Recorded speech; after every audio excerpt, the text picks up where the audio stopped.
বন্ধুরা, যদি আপনি সিনিয়র সিটিজেন হয়ে থাকেন তাহলে এই ভিডিওটি আপনার জন্যই, কারণ আজকের ভিডিওতে আমি কথা বলতে যাচ্ছি সিনিয়র সিটিজেন সেভিংস স্কিমের সম্বন্ধে বিস্তারিতভাবে। এই ভিডিওতে আমি কথা বলবো যে senior citizen savings scheme account খোলার জন্য এলিজিবিলিটি ক্রাইটেরিয়া কি রয়েছে, কারা কারা এই স্কিমে টাকা ইনভেস্ট করাতে পারবেন, ফেব্রুয়ারি 2024-এর লেটেস্ট ইন্টারেস্ট রেট কি থাকতে চলেছে, কিভাবে অ্যাকাউন্ট খুলবেন, টিডিএস কাটা হবে কিনা, এবং তার সাথে সাথে এটাও দেখে নেব যে কিভাবে আপনি প্রত্যেক মাসে 41,000 টাকার সুদ পেতে পারেন। এমনই আরো অনেক গুরুত্বপূর্ণ পয়েন্টসের সম্বন্ধে জেনে নেব, তাই আজকের ভিডিওটি খুব ইন্টারেস্টিং হতে চলেছে। সুতরাং ভিডিওটিকে স্কিপ না করে শেষ পর্যন্ত দেখতে থাকুন। চলুন তবে আজকের ভিডিওটিকে স্টার্ট করি।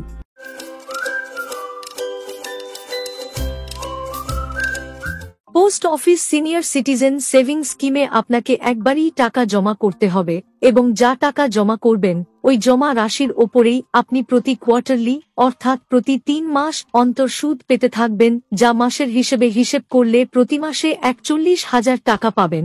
তো এই ক্যালকুলেশনে যাওয়ার আগে আমাদেরকে জানতে হবে যে এই অ্যাকাউন্ট খোলার ক্ষেত্রে কি কি কন্ডিশনস, কি রুলস রয়েছে।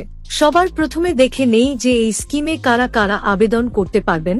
যেসব ব্যক্তিদের বয়স 60 বা তার বেশি, সেই সব ব্যক্তিরা নিজেদের নামে সিঙ্গেল অ্যাকাউন্ট খুলতে পারেন। আর যদি আপনি জয়েন্ট অ্যাকাউন্ট খুলতে চান তাহলে কেবলমাত্র আপনি নিজের স্বামী বা স্ত্রীর সাথেই জয়েন্ট অ্যাকাউন্ট খুলতে পারবেন। এছাড়াও 55 থেকে 60 বছরের রিটায়ার্ড সিভিলিয়ান এমপ্লয়ি এবং 50 থেকে 60 বছরের রিটায়ার্ড ডিফেন্স এমপ্লয়ি ব্যক্তিরা কিছু কন্ডিশনে 60 বছরের আগেই অ্যাকাউন্ট খুলতে পারবেন। এখন যদি এই স্কিমের মিনিমাম ডিপোজিটের কথা বলি, তাহলে এই স্কিমে আপনি মিনিমাম 1,000 টাকার অ্যামাউন্ট জমা করাতে পারেন এবং ম্যাক্সিমাম 30 লাখ টাকা পর্যন্ত অ্যামাউন্টই জমা করতে পারবেন। এছাড়াও যদি আপনি আপনার প্রয়োজনের কারণে ম্যাচুরিটির আগে টাকা তুলতে চান তাহলে সেই ফেসিলিটিও এই স্কিমের মধ্যে উপলব্ধ রয়েছে, তবে সেখানে কিছু কন্ডিশন রয়েছে।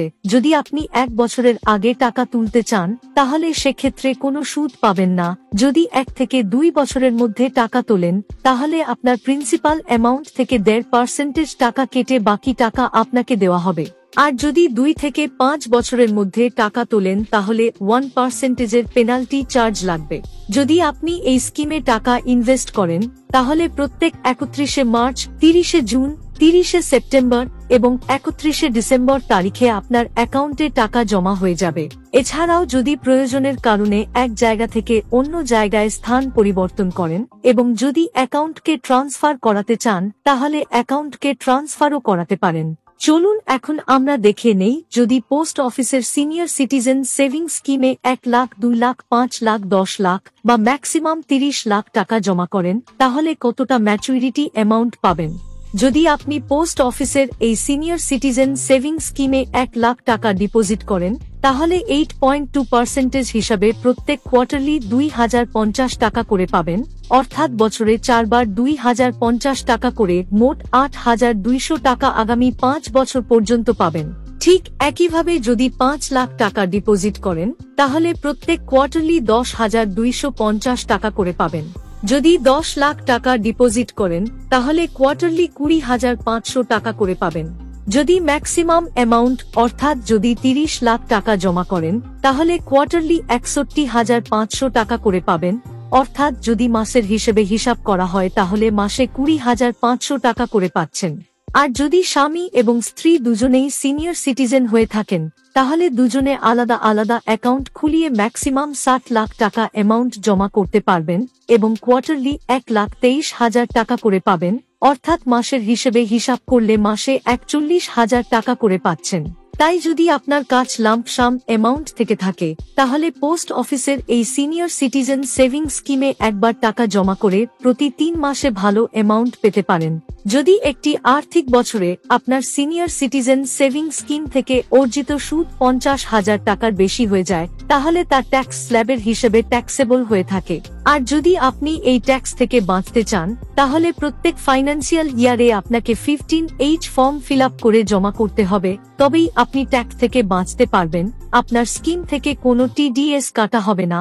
এখন যদি আপনি ডিসাইড করেই ফেলেছেন যে সিনিয়র সিটিজেন সেভিং অ্যাকাউন্ট খুলবেন তাহলে আপনাকে কাছাকাছি পোস্ট অফিসে গিয়ে সেভিং অ্যাকাউন্টকে খুলিয়ে নিতে হবে এবং এই স্কিমকে আপনি খুব সহজেই ওপেন করাতে পারবেন।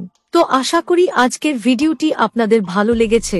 যদি ভিডিওটি আপনাদের ভালো লেগে থাকে তাহলে একটা লাইক দিন এবং যদি আপনি এখনো পর্যন্ত চ্যানেলটিকে সাবস্ক্রাইব করে না থাকেন তাহলে এখনই চ্যানেলটিকে সাবস্ক্রাইব করে পাশে থাকা বেল আইকনে প্রেস করে নোটিফিকেশনকে অল করে রাখুন, যাতে পরবর্তী ভিডিওর নোটিফিকেশন সবার প্রথমে পেতে পারেন। আজ তবে এই পর্যন্তই। আপনাদের সাথে দেখা হচ্ছে নেক্সট ভিডিওতে।